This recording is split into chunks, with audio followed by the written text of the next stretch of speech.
E aí, pessoal, o podcast Sessão às 6 está de volta. Para quem não sabe, decidi dar uma pausa lá na metade de janeiro, mas finalmente está de volta. Tenho bastante coisa programada para vocês.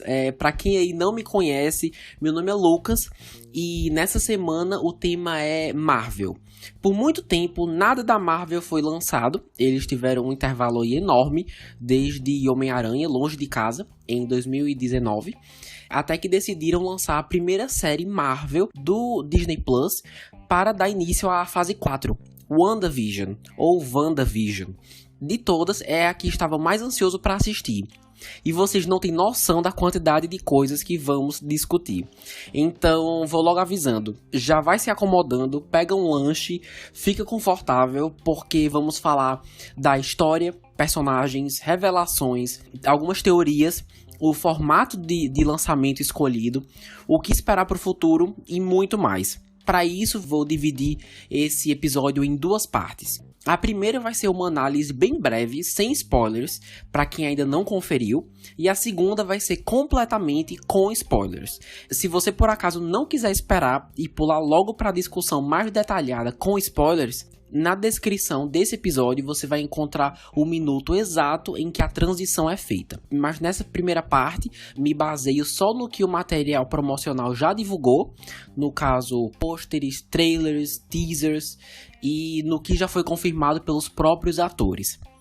Então é isso, vamos lá!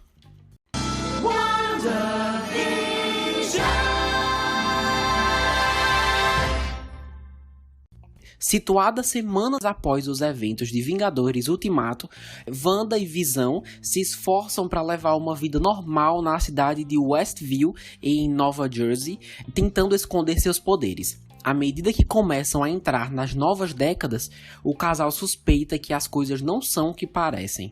A showrunner responsável é Jack Schaffer e, como todos sabem, é fortemente baseado nos quadrinhos da Marvel.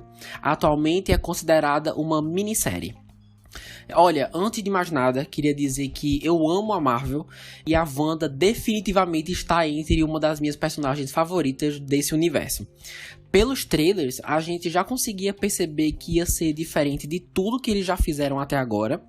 E o principal motivo disso era a forte ligação com sitcoms. Explicando bem rápido para quem não está familiarizado, uma sitcom é um tipo de série de televisão com uma ou mais histórias envolvendo humor, com grupos comuns como família, amigos, colegas de trabalho, enfim. Normalmente duram 30 minutos e muitas vezes gravados em frente a uma plateia ao vivo. Há vários exemplos famosos de sitcoms: Friends, The Office, O Maluco no Pedaço, temos também Os Simpsons, Chaves, The Big Bang Theory, entre muitos outros.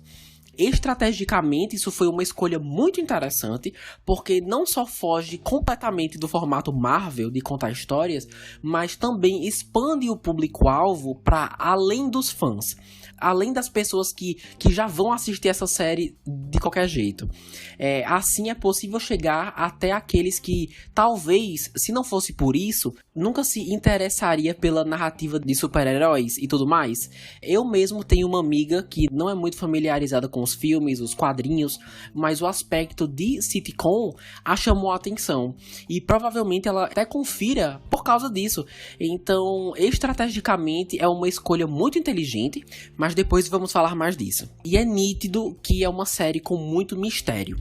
Não só o público já começa com diversas perguntas, como que a Wanda passou de alguém de luto para uma recém-casada vivendo a melhor época de sua vida, mas não só isso, mas os questionamentos aumentam cada vez mais. E eu adorei que eles não têm a menor pressa, a menor urgência em nos dar respostas. Não temos tudo de uma vez e isso deixa a experiência muito mais cativante. Além disso, o roteiro também abre espaço para fortes mensagens sobre luto, isolamento pensamento, como a saúde mental processa isso, e eu diria até depressão, pra falar a verdade. Mas apesar de ser uma série diferenciada, é da Marvel, e a quantidade absurda de referências chega a ser assustadora. Seja dos quadrinhos, do passado dos personagens, ou nos filmes em que eles estiveram, e até indícios do que pode acontecer no futuro. Ou seja, essa minissérie é simplesmente um prato cheio para quem é fã. Mas o roteiro não é a única coisa bem elaborada, porque como bastante tempo é investido em sitcoms antigas, ou seja, dos anos 50 até 2000, temos acesso ao figurino, cabelo e maquiagem e design de produção que são literalmente um passeio pelo túnel do tempo. E para quem vivenciou essa época, vai ter um significado ainda maior, eu acredito. Porque os vestidos, a arquitetura da casa ao longo das décadas, por dentro e por fora, tudo feito nos mínimos detalhes para garantir ao público que eles estão naquela época. Isso é feito incrivelmente bem. Sim, uma coisa que eu não disse ainda é que, apesar de tudo, a história possui uma atmosfera muito romântica.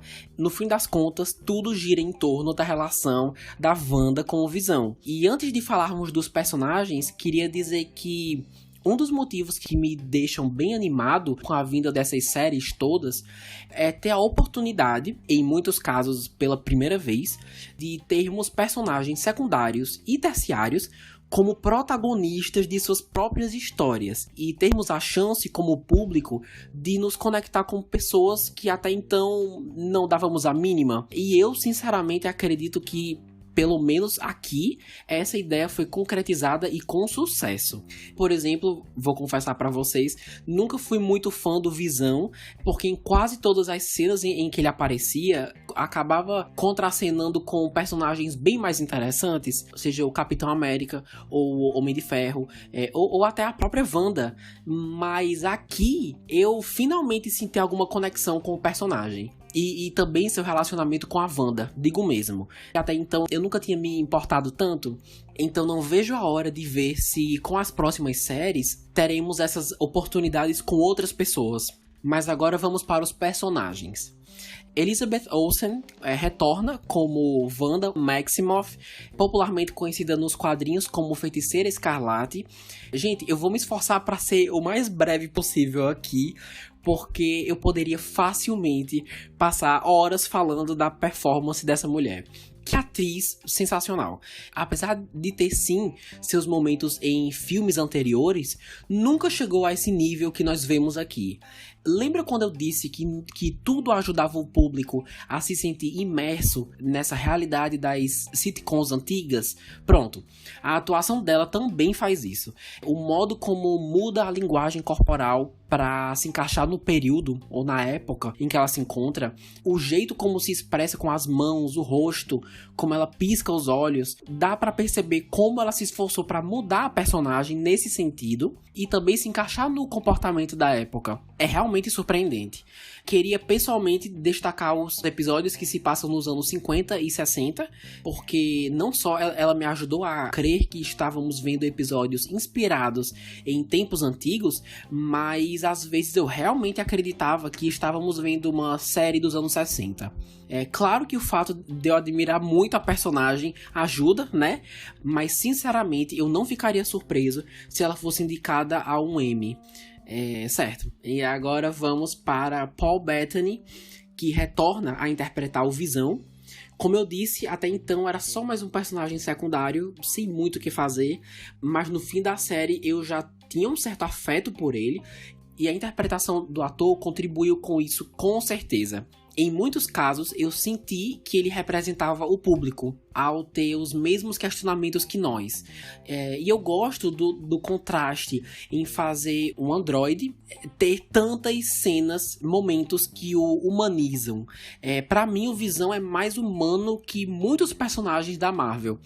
É alguém altamente intelectual, do bem, esperto, e muitas vezes a própria série me relembrava por que ele conquistou a posição de Vingador. Bom, agora completando aqui a lista, temos um trio que ninguém esperava, eu acho, mas sua dinâmica acabou agradando muita gente. Estou falando de Kat Dennings como Darcy, que apareceu nos filmes Thor e Thor 2. Também temos Randall Park, que retorna como o policial Jimmy e já marcou presença em Homem-Formiga e a Vespa. E Teyonah Parris como Mônica, a versão adulta da menininha que apareceu em Capitã Marvel. Eles trabalham muito bem juntos, tem uma dinâmica muito boa, fácil de assistir. Eu adorei rever a Darcy, acho ela muito engraçada, realmente senti falta. E gostei também do Jimmy aqui, mais aqui do que em Homem-Formiga. Dá pra perceber que não é porque um personagem foi deixado de lado que ele foi esquecido. Isso é muito legal, mas eu queria destacar principalmente a Mônica, que me conquistou bastante. Ela tinha umas falas muito interessantes sobre a Wanda, que realmente me faziam pensar, e eu tenho muita curiosidade em saber o que vai ser de Capitã Marvel 2, no qual ela já foi confirmada que vai estar. Seu futuro na Marvel tem tudo para ser sensacional. Mas assim, no geral, todos os atores são incrivelmente profissionais e competentes, até os que têm pouquíssimas falas, muito bom mesmo. Saindo agora um pouco dos personagens, WandaVision tem 9 episódios, que variam entre 30 e 50 minutos, mas não se engane, no mínimo 7 são só de créditos finais. Todo mundo deve ter passado por esse perrengue de achar que ia ter mais e quando vê acabou e tem que esperar mais uma semana. E por falar nisso, esse é o modelo que as próximas séries vão seguir. Toda sexta-feira, um novo episódio. E no início eu achei que ia ser horrível. Deve ser o costume que a gente tem de maratonar séries que liberam tudo de uma vez. A Netflix mesmo faz isso direto. Mas ao longo do tempo percebi como é bom participar da conversa. Em cada episódio você ganha o suficiente para ter o que conversar com quem também tá vendo. Gerar uma discussão. Eles são muito bons em deixar um gancho no final pra te fazer querer mais, sabe? E faz tanto tempo que eu não me engajo com esse formato, é algo muito nostálgico pra mim. Penso em The Walking Dead, Once Upon a Time, The 100, todos faziam isso. E retornar a esse modelo me trouxe uma sensação muito satisfatória. Não sei se com vocês também foi assim, mas continuando. Todo mundo sabe como a Marvel é com cenas pós-créditos, né? Isso não é novidade e aqui não é diferente. Fiquem ligados, porque nos episódios 7 e 8 há uma cena no meio dos créditos. E no episódio 9, que é o último, há 2 cenas, que com certeza vale a pena conferir. Bom, antes de finalizarmos essa primeira parte, queria lembrar que o Kevin Feige, que é o presidente da Marvel Studios, confirmou que WandaVision, Homem-Aranha 3 e Doutor Estranho e o Multiverso da Loucura, que são os próximos filmes, estão sim conectados. Eu acredito ser semelhante ao arco do Thanos e a Joia, sabe? Como eventualmente esses caminhos se cruzam. Então vale a pena conferir, com certeza vai compensar pro futuro, mas nem é só isso. Graças ao Disney Plus, que é onde a série está disponível, a Marvel está valorizando mais os seus personagens, de uma forma que eu nunca vi antes. E fazer isso usando sitcoms e nostalgia é um acréscimo, mas ainda assim continua muito bem entrelaçado nesse universo que nós já conhecemos, com ação, ótimos efeitos especiais, um ótimo mistério também, suspense, diálogos bem interessantes, muitos com duplo sentido, então fiquem ligados, e romance. É um show muito romântico, como eu disse, e não se deixe enganar. Mesmo se você achar que os primeiros episódios parecem chato ou sem graça, ou não é pra você, não ache que é só isso. Não subestime a série, só fica mais interessante. E se você quer assistir, mas não viu os filmes da Marvel, dá sim pra entender o geral, o contexto, mas você vai terminar com vários questionamentos. Então, eu pessoalmente recomendaria... Tá, vamos lá. Vingadores 2, no caso, Vingadores Era de Ultron. Vingadores 3, ou Guerra Infinita. E Vingadores 4, que é Ultimato. Com esses vai dar pra entender tranquilo, não só o contexto, mas altas referências. Então é isso. Assim eu finalizo a primeira parte sem spoilers. Tô louco pra entrar na segunda. Pra quem vai parar por aqui, confere a série e depois termina de escutar o episódio, porque agora vai ser a melhor parte. Praticamente tudo que eu falei até agora vai ser aprofundado com mais detalhes.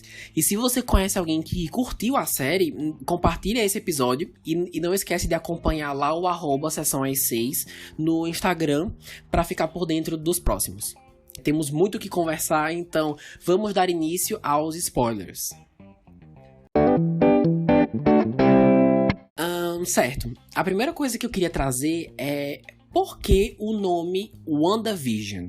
Alguns de vocês agora devem estar, Lucas, mas isso não importa. Mas pensa só, poderia ter inúmeros outros nomes. Aí vi que tem um duplo sentido. Esse programa inteiro, na verdade, esse show inteiro é repleto de duplos sentidos. Porque pode estar só se referindo realmente aos protagonistas, né? Wanda e Visão. Pode também ser a visão da Wanda, WandaVision, sobre alguma coisa, sobre o Visão, sobre a nossa realidade. Gente, se vocês pararem para pensar, pode dar uma dica do que tá por vir. É realmente interessante. Mas seguindo, um dos maiores questionamentos da série era: por que sitcoms, como eu já falei antes? E como isso faz sentido nesse universo? Bom, no episódio 8, que inclusive foi um dos mais depressivos que a Marvel já fez, incluindo filme ou série, foi revelado que o pai da Wanda, que não é o Magneto, vendia caixas de séries antigas. Ele vendia sitcoms. E o show de Dick Van Dyke era o seu preferido. E nesse episódio eu entendi a importância disso pra ela. Por causa desses programas, a família se reunia para assistir junto. E aqui no Brasil é muito comum, antes era mais, a família parar o que tá fazendo para assistir um capítulo de uma novela, por exemplo. Então dá para entender, sabe? E muita gente deve se identificar com esse flashback. E sem contar que esses shows ajudam muitas pessoas que não falam inglês a praticar. Quem nunca usou uma série ou filme para treinar uma outra língua, que atire a primeira pedra. E ao longo do episódio inteiro, séries de TV estiveram presentes em vários momentos de sua vida. É revelado também que após não conseguir enterrar o corpo do Visão, Wanda visitou o terreno em que eles deveriam passar a vida juntos, não aguentou a dor, explodiu e seus poderes fizeram o resto, nos levando para os anos 50, que é o primeiro episódio que vemos. E coincidentemente é cheio de referências ao show preferido dela, o show de Dick Van Dyke. Minha única questão com tudo isso é que, apesar deles deixarem claro a relação dela com sitcoms, eu não senti que eles explicaram a vontade que ela tinha de estar em uma. Eu entendo, assim, porque seria uma fuga, né? Mas gostaria que eles tivessem deixado mais claro, com todos os flashbacks que nós vimos nesse episódio, algo que transparecesse sua vontade de viver um programa de TV. Esse é o tipo de coisa que um comentário solto, bem rápido, faria o trabalho, sabe? Digo isso também porque o episódio terminou. Eu senti que eles não iam voltar nesse assunto e não voltaram. Senti falta de uma explicação para isso. Só bem depois que fui entender que sitcoms são compostos por episódios de 30 minutos. E durante esse período, os personagens estão vivendo sua vida. Tem algum problema que precisam urgentemente resolver. Conseguem resolver e depois tem um final feliz. Nunca há ameaças. Ninguém se machuca de verdade. E tá tudo bem. E como vocês sabem, isso é completamente o oposto de tudo que ela já passou na vida. Mas mesmo assim eu gostaria de ter visto mais, entende? Enfim. Bom, mas agora vamos falar das sitcoms. Há muitas referências, tanto de programas antigos quanto da própria Marvel. Então agora vou analisar cada década e ver as pistas que eles deixaram ao longo da série, com as propagandas. Bom, no episódio 1 e 2, respectivamente, se passam nos anos 50 e 60, todos em preto e branco, só no final do segundo que chegam as cores. Os shows dessa época que serviram de referência foram I Love Lucy, o show de Dick Van Dyke, né? Twilight Zone, ou Além da Imaginação, e A Feiticeira. Eu assistia bastante A Feiticeira quando era criança. Passava de noite na Band, se eu não me engano. Eu adorava. É a única sitcom antiga que eu realmente tenho lembranças de assistir. pirei quando vi os mesmos efeitos, os objetos flutuando por fios, os efeitos sonoros, é muita nostalgia.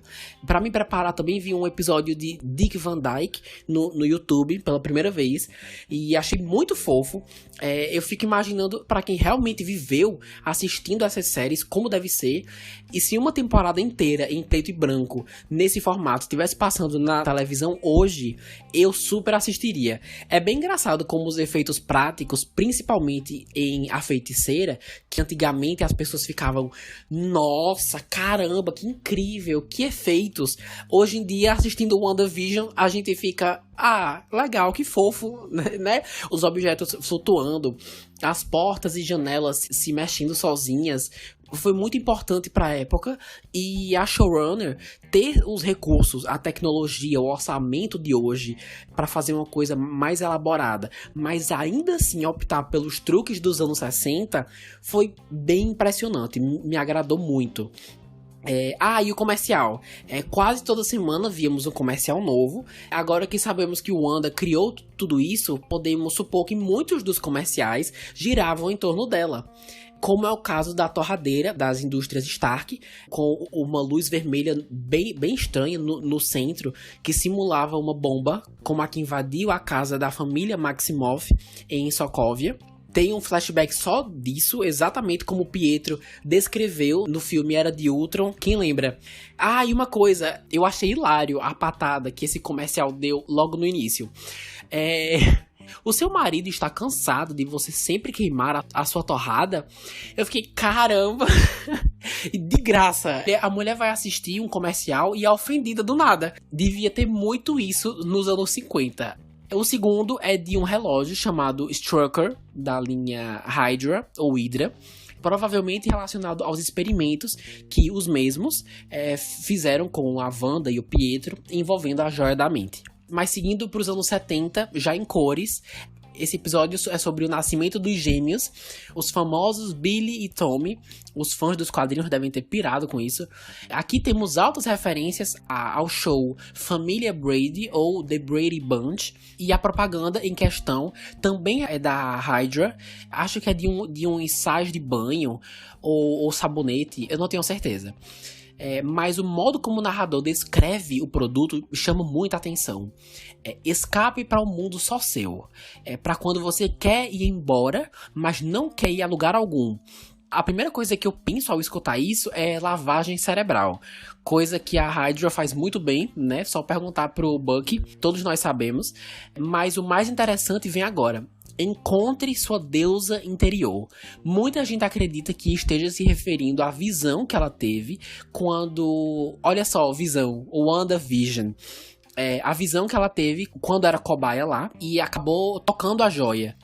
Como nós vimos, ela viu a silhueta de uma mulher que agora sabemos que era a própria Wanda, tendo abraçado a ideia de feiticeira escarlate no fim da série.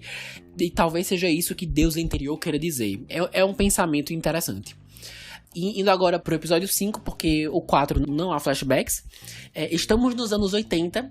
A maior referência aqui vem das séries Caras e Caretas, ou Family Ties, Três Animais, ou Full House.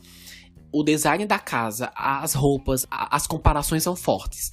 O comercial dessa vez é de um papel toalha chamado Lagos. No começo eu não tinha ideia de que referência seria essa, mas depois fui lembrado de que foi justamente no lugar chamado Lagos que a Wanda não conseguiu conter aquela explosão, bem no iniciozinho de Guerra Civil, atingindo um prédio e gerando vários feridos.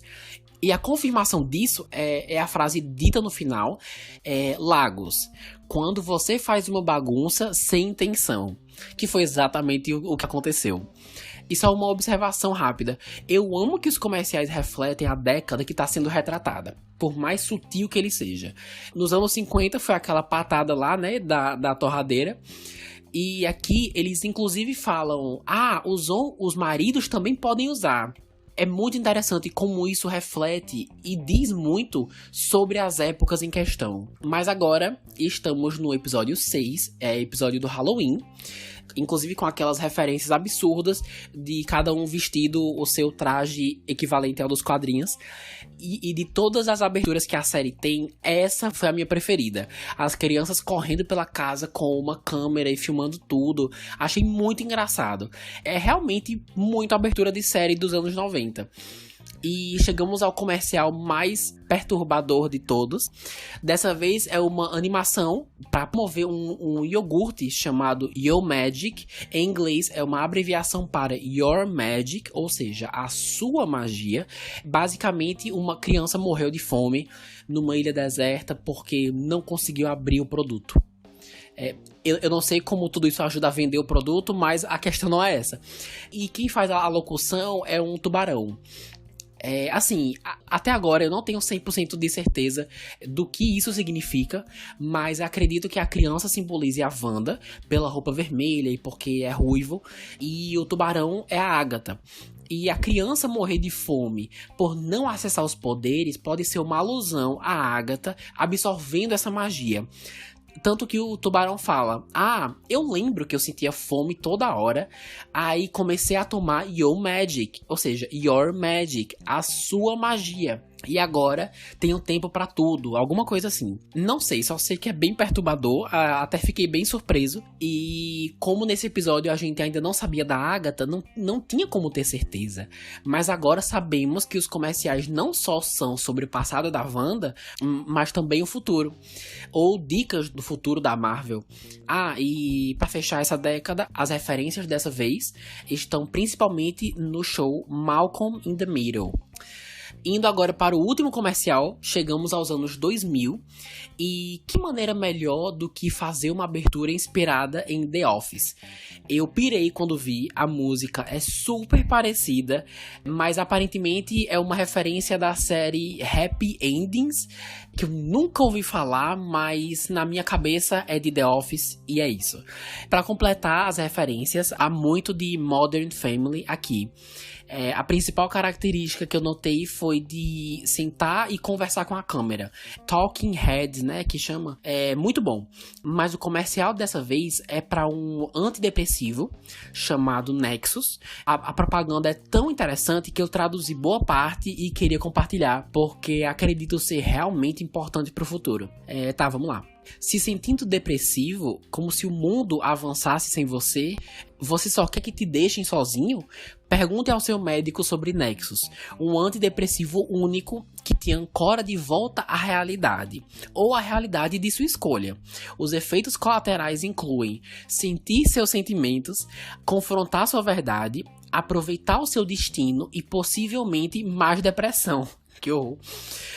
Nexus, porque o mundo não gira ao seu redor. Ou gira?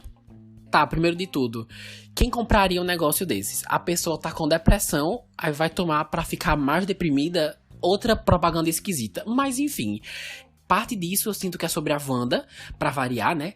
Principalmente se levarmos em consideração como ela termina a série, abraçando o nome Feiticeira Escarlate, seus dons como bruxa, que ela é sim responsável pelos acontecimentos em Westview e também lida com o luto, né, por perder o Visão e nem conseguir enterrá-lo, mas eu não acredito que seja só isso.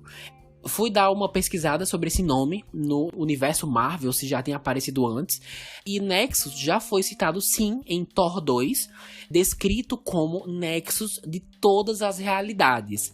É um portal multidimensional que dá acesso às realidades alternativas.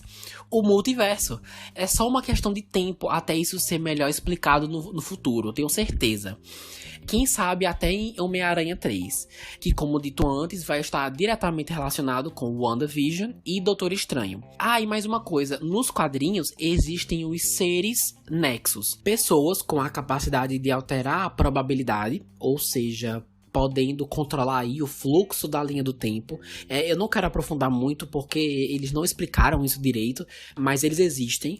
E nas HQs já foi confirmado que Wanda é um desses seres.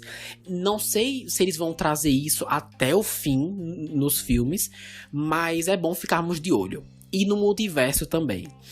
Ok, depois de destrinchar as décadas e seus comerciais, vamos para os personagens. Começando pela Wanda, como disse no começo, é uma das minhas personagens preferidas da Marvel. E logo nos primeiros episódios eu tive muito medo de que estragassem isso, porque tem um quadrinho bem conhecido, House of M, em que ela fica louca e seus poderes descontrolados. E eu achava, ainda acho, sendo bem sincero, que é só uma questão de tempo até isso ser adaptado. E por mais que seja a realização de um sonho para muitos fãs, eu ia achar horrível. Já aconteceu isso com a Jean Grey, era minha X-Men preferida quando eu era criança. Aí estragaram a personagem e agora, anos depois, eu tô nessa mesma situação. Digo isso porque, ao meu ver, os primeiros episódios foram feitos para que o público acreditasse que ela era uma vítima. Que alguém colocou ela nessa realidade, nessa situação em Westview, uma prisão. Mas na medida que a história avançava, eu a via cada vez menos como vítima e mais como a responsável. Chegou um ponto em que ela realmente aparentava saber que era tudo falso, que todo mundo ali estava preso e estava tudo bem. Se dependesse dela, ficava nisso mesmo. E eu não conseguia entender por quê. Como ela foi de uma personagem, de uma mulher em luto, em Ultimato, pra isso, sabe? Pra estar nessa situação. Aí no último episódio é revelado que, apesar dela ser sim a autora, não tinha a menor ideia de que estava forçando o resto da cidade a viver com ela. Eu não tenho ideia de como ela não sabia disso, mas isso é para mostrar como a magia pode ser incrivelmente descontrolada. E são nesses momentos que a motivam a estudar, a aprender a controlar e entender suas capacidades e limites, se é que há algum. E sobre a Elizabeth Olsen, como eu falei, excelente atriz, consegue canalizar muito bem o comportamento de cada década, como se pertencesse a esse período. E também a química do casal é muito boa, fruto também deles estarem há anos nesses papéis, né? E já terem certa intimidade, isso deve ajudar com certeza. Mas antes de irmos para o Visão, queria acrescentar falando que esse é um dos melhores desenvolvimentos de personagem que eu já vi a Marvel fazer. A explicação do luto e como a sua irracionalidade provocou algo nos seus poderes traz um comentário muito interessante. E o mais legal é que no fim eu senti que ela estava mais perto de superar isso, sabe? Não completamente, mas eu me surpreendi muito quando ela decidiu desfazer a realidade, simplesmente porque fugiu do seu controle e ela percebeu isso. Mesmo que isso significasse perder sua família. E fazer isso sem se arrepender, fiquei bem surpreso com seu amadurecimento, mesmo que tenha sido pouco. E assim, eu não sou psicólogo nem nada, mas eu realmente acho que havia momentos que parecia não ser só luto. Eu não duvido Wanda ter algum grau de depressão. Não sei se eles vão abordar isso, nem sei se mais alguém achou isso, vai que é coisa da minha cabeça. E o último comentário, e esse eu quero saber de vocês. Às vezes eu fico me perguntando se é só isso que a Wanda tem a oferecer. Ela tá nesse estado constante de perda, de dor e sofrimento há muito tempo, há anos. E apesar de ter sido incrível acompanhar a sua jornada até essa série, fico me perguntando se ela vai ficar só nisso. Claro que abordar o luto e tudo mais é interessante, mas vai avançar? Ela tem mais a oferecer? Algum propósito? O que eu tô querendo dizer é que eu não me importaria em ver o desenvolvimento de outros capítulos de sua vida que não estejam necessariamente relacionados com perdas, luto e morte. Eu quero saber o que vocês acham. Mas agora vamos para o Visão. Essa série, como eu disse, fez muito bem pro personagem. Tivemos muito tempo para aprofundar seus dilemas, questionamentos. E uma coisa que funcionou bastante pra mim, como eu falei antes, é que ele representa o público. No início tenta ignorar os absurdos que acontecem na cidade, depois chega um ponto que não dá mais, confrontou a Wanda e agiu por conta própria pra achar respostas. Em muitos casos eu me senti representado por ele. Se eu estivesse em seu lugar, provavelmente faria as mesmas coisas. E ganhar a simpatia do público dessa forma, fazendo a gente se sentir representado, funcionou pra mim. E aproveitando e falando agora dos gêmeos também, Billy e Tommy, interpretados pelos atores que eu, infelizmente, não sei os nomes, peço até desculpa a vocês, mas que apesar deles terem morrido, entre aspas, temos muitos motivos para acreditar que irão ter um futuro bem promissor, integrando um grupo que a cada dia está mais perto de se concretizar, os Jovens Vingadores. Então, com certeza, eles estarão de volta. Achei os dois uns amores, são iguais aos dos quadrinhos, mesmos nomes e poderes, mas eu não vou mentir, eu não sei dizer ainda quem é quem. Um tem poderes do Pietro, né, no caso de super velocidade, e o outro tem o mesmo poder da mãe, mas no caso é azul. E eu não entendi como eles conseguiam envelhecer quando quisessem. Não sei se nos quadrinhos tem isso, e eles não explicaram, então eu relevei, vida que segue. Mas a próxima personagem ganhou até uma própria música, olha só, olha que legal. Chocando um total de 0 pessoas, Agnes, a vizinha enxerida, na verdade era Agatha Harkness. Se você não conhece, Agatha nas HQs é uma senhora que orientou a Wanda durante boa parte de sua vida. Uma guia, uma mentora que a auxiliava a controlar seus poderes. Mas aqui é uma vilã, alguns dizem anti-heroína, mas nesse caso pra mim tanto faz, não tem muita diferença. O que foi uma escolha surpreendente, porque até onde eu sei, a Agatha nunca foi uma vilã. Mas, gente, todo mundo podia juntar as peças, né? Agatha Harkness, Agnes, por favor. Aí, quando ela se revela, aparece aquele clipe, né? Dando a entender que ela estava por trás de tudo. Até aparecendo bem grande na tela, Agatha all along. Ou seja, Agatha o tempo todo. Mas, quando eles revelaram depois que foi a Wanda que originou essa realidade alterada em Westview, eu parei e pensei... Então não foi a Agatha o tempo todo. Desde que eu me toquei nisso, a música dela perdeu um pouco o valor pra mim, sabe? Porque daí ficou... Foi a Agatha, às vezes, sabe? Mas o que importa é que ela tinha muita coisa pra dizer. Como o fato de que ficou tão surpresa com o que estava rolando em Westview, que decidiu entrar e tirar proveito da fragilidade da Wanda. Queria saber como ela tinha feito, como usar tanto poder e ainda sem feitiços. Ou seja, Wanda é uma bruxa e nem ela sabia. E ao oficializar isso, a Marvel fecha completamente as portas dela ser uma mutante. Nos quadrinhos, Wanda não é uma bruxa. Nunca foi. Já teve interações com algumas, mas sempre foi uma mutante com o poder de alterar a matéria e a probabilidade. Fazer uma mudança tão forte, me pergunto se alguém teve problema com isso. Ela revela também que ninguém consegue fazer o que ela faz.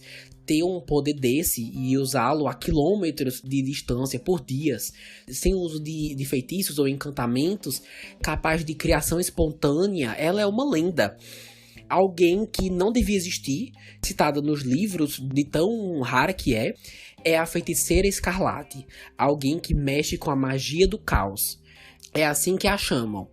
Espero que ela adote esse codinome, mas era por isso que a Agatha tinha tanto interesse nela, usando como argumento que uma magia quase ilimitada como essa e tá sendo usada para brincar de casinha, digamos assim.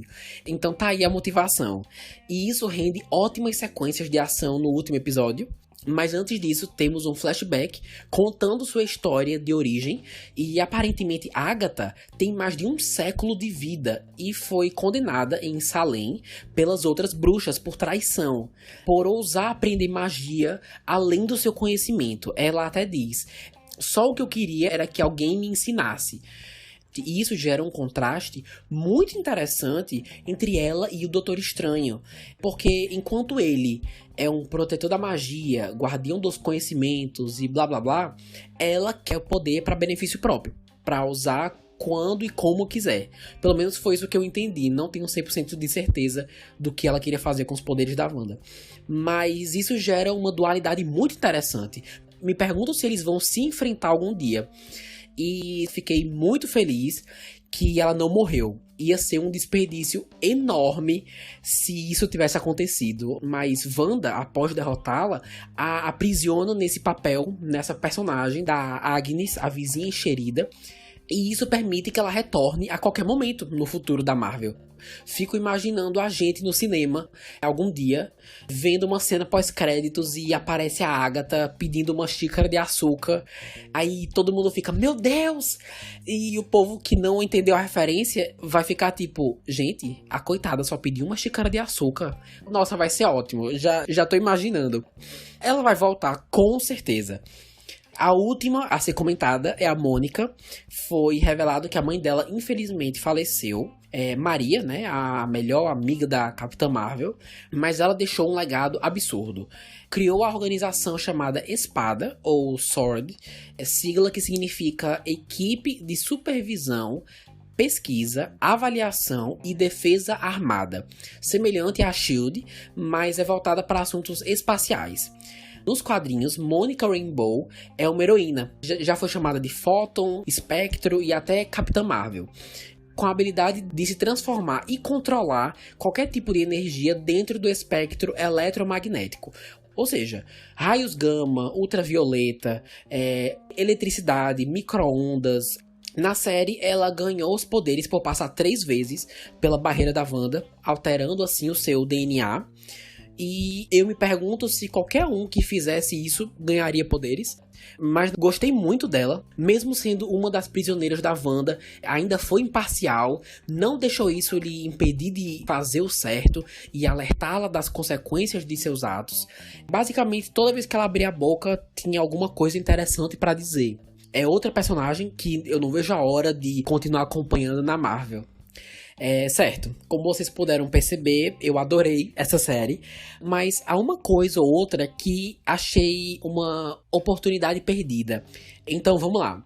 Primeiro de tudo, eu não entendo como você tem uma série sobre a Wanda e não traz o ator que interpretou seu irmão para fazer uma aparição. No caso, Aaron Taylor Johnson.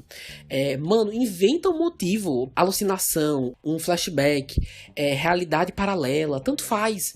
Mas uma série que fala sobre ela, mencionar o Pietro e não trazer o ator de volta para fazer uma participação especial, pra mim isso foi um crime. Todo mundo que assistiu pensou nisso e nada foi feito. Mas por falar em crime, achei ridículo a série ser tão focada em magia e não trazer o Doutor Estranho para fazer uma aparição. Ele é até mencionado pela Agatha. E nós já sabemos que ele e a Wanda vão se conhecer oficialmente ainda, né? Porque está relacionada com o Doutor Estranho 2. Inclusive está sendo gravado agora, em Londres. Então, era a oportunidade perfeita para isso acontecer. Ainda mais na batalha do último episódio. Bom, outra frustração foi a pressa em que eles desenvolveram o Visão Branco. Wanda nunca tinha roubado o corpo do Visão, estava na organização Espada esse tempo todo, sendo usado como arma, que era o que o próprio Visão temia, né? Como foi dito pelo seu testamento, que ele não queria que o seu corpo fosse uma arma. Pelo que eu vi, isso é uma grande referência ao Visão Branco dos quadrinhos, depois de acontecer alguma coisa e ele ser remontado pelo Hank Pym, que é o Homem-Formiga original. Mas tirando cenas de luta muito boas, eles não fizeram nada. Ele conseguiu recuperar as memórias, foi embora voando e foi isso. Achei tudo meio apressado, sabe? Mas o lado bom é que com certeza veremos mais dele nos próximos filmes ou séries. E não posso deixar de fora todos os questionamentos não respondidos. Então Dory não era ninguém importante? Quem era a pessoa desaparecida do programa de proteção à testemunha que o policial Jimmy estava procurando? Não há nada que abra as portas para o multiverso? Será? Como que o Billy e o Tommy foram criados? Wanda é capaz de criar vida do nada? Isso especificamente nunca ficou muito claro pra mim. E outra, vocês também perceberam uma quantidade absurda de hexágonos aparecendo na série? Ou foi só um delírio que eu tive e foi isso? E o pior é que eu preciso aceitar o fato que grande parte dessas perguntas nunca serão respondidas. E a vida vai seguir, a Marvel vai seguir, e é isso. Bom, a última coisa, mas não menos importante, que me decepcionou, acho que todos nós, foi quem o Evan Peters estava realmente interpretando. Antes de mais nada, Eu não entendo como que teve gente que acreditou que ele era o Pietro. Primeiro que ele não tem nada a ver com o Pietro do Aaron Taylor Johnson. São pessoas super diferentes. E segundo, ele não tem... Essa interpretação que ele deu não tem absolutamente nada a ver com o Pietro da Fox. E tinha uma galera crente que ele era o Mercúrio dos X-Men. E se você, ouvinte, é uma dessas pessoas, eu não entendo você, mas admiro que chamar o mesmo ator e que tenha interpretado o Pietro em outra franquia para interpretar exatamente o mesmo personagem, mas na Disney Marvel, é brilhante. O debate que gerou, a confusão na cabeça dos fãs, genial. Mas deixar o público curioso até o episódio final para revelar que ele era um simples ator local controlado pela Agatha, chamado Ralph Bohner. No caso, é uma pessoa que nós nunca vimos antes e não tem importância nenhuma. Isso pra mim foi triste. O WandaVision é incrível, mas isso pra sempre vai ser uma sombra que vai perseguir a série.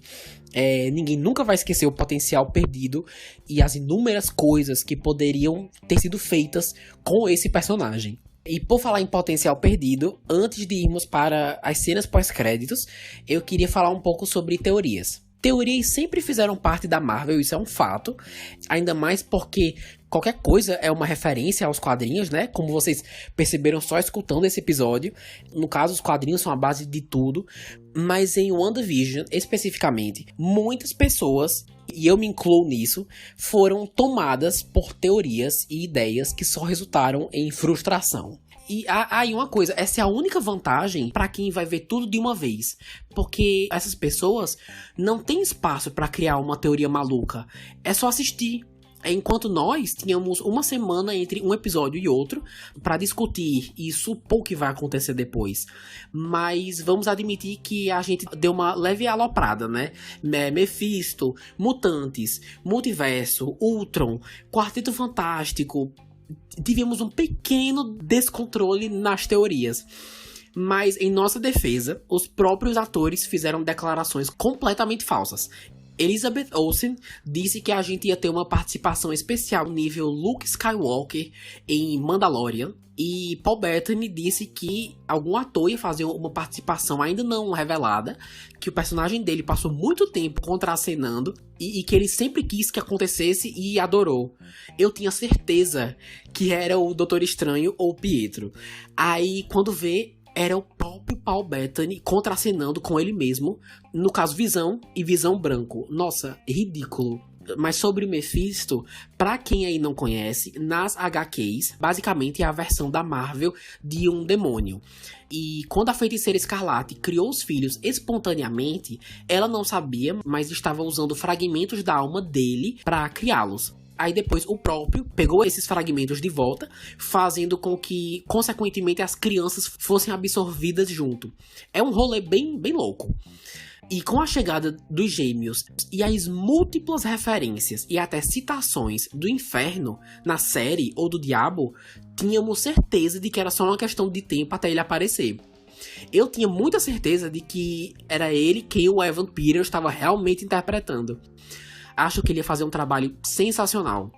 Mas terminou a série e nada. Então, para as próximas séries, vamos dar uma segurada aí nessas teorias, usando a nossa lógica ao máximo. Principalmente na série do Loki, que tá prometendo aí envolver altas teorias. Então, cuidado aí com as fake news, pessoal. Ok, estamos chegando perto do fim. Vamos falar das últimas cenas pós-créditos, no caso são duas. A primeira é que a Mônica recebe uma mensagem de uma Skrull dizendo que um amigo da mãe dela tá esperando ela lá em cima. Aí ela aponta pro céu. E se vocês lembram da cena pós-créditos de Homem-Aranha 2, no caso Homem-Aranha Longe de Casa, Nick Fury está em uma nave espacial fazendo sabe-se lá o que. Então podemos supor que ele é o amigo que está chamando ela. A minha aposta é essa. Alguma coisa deve estar acontecendo no espaço para ela estar sendo requisitada. E assim temos o gancho da próxima aventura da Mônica. Espero que lá ela tenha mais oportunidade de explorar suas habilidades e deixar mais claro para ela e para nós como funciona.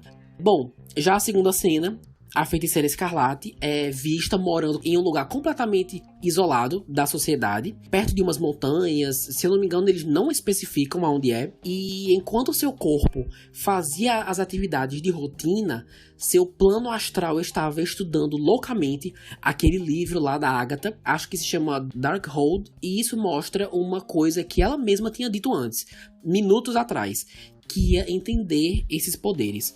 Por causa da sua falta de controle e conhecimento, que centenas de pessoas foram aprisionadas. Então faz sentido. Aí nós a vemos lá, estudando no plano astral, até que ela escuta os gritos dos filhos pedindo ajuda. E a série termina. Olha, a não ser que o Mephisto esteja envolvido no meio disso, não faz sentido eles estarem vivos. Era pra deixarem de existir junto com a cidade. Mas assim, que é interessante e eles com certeza vão voltar, né? Enfim... Aí outra, eu não me esqueci do uniforme novo, tá? Na batalha contra a Agnes, ela cria um uniforme bem parecido com o dos quadrinhos. Ela tá, assim, lindíssima. Finalmente apareceu com a coroa ou tiara, né? E também aparece em uma forma de energia, né? Perto da sua testa. Gostei de todos os detalhes. As luvas mostrando os dedos. O negócio preto perto do pescoço. Tudo muito bom. Realmente espero que a Wanda continue essa jornada de autodescoberta e que não seja a vilã dos próximos filmes. Vamos cruzar os dedos aí. Só mais uma coisa, será que o que a Wanda fez com o Westview vai abrir um leque de possibilidades pro futuro dos moradores? Porque, tipo, quantos vilões e inimigos o Tony Stark teve ao longo dos anos por causa das consequências de vender armas para os militares? A própria Wanda já foi uma vítima, uma vilã. Então, será que inimigos vão surgir depois dos eventos de WandaVision, tendo como motivação o que a magia do caos fez com eles? Muitas perguntas, meus amigos, e poucas respostas. E assim, finalizo um novo episódio aqui do Sessão às 6. Adorei voltar e comentar essa série com vocês. E assim, eu sei que foi um episódio mais longo que o normal, mas agradeço a quem ficou até aqui. Os próximos episódios, em sua maioria, vão ser voltados para o Oscar, que chega no final de abril. Então fiquem ligados. Mas e vocês? O que vocês acharam de WandaVision? Também criaram várias teorias que não deram em nada. Qual o futuro da Wanda na Marvel? Apesar de tudo, acharam o final satisfatório? Me diz o que achou no Instagram. Acompanha lá o @Sessão às 6. No fim das contas, fiquei muito satisfeito, mesmo com algumas oportunidades perdidas, eu me diverti muito. O formato semanal para lançar episódios, muito bacana. Com certeza vou estar cobrindo a próxima série da Marvel, que no caso é Falcão e Soldado Invernal. E se você também curtiu, recomendo demais o documentário, entre aspas, de como essa série foi feita. É o primeiro episódio da série Avante, que mostra todos os bastidores, como foi gravar os diferentes períodos, enfim. Acabei de assistir e adorei. Então é isso aí, galera. Eu vou passar 2 anos descansando a voz depois dessa. Vou ficando por aqui e até a próxima. Tchau!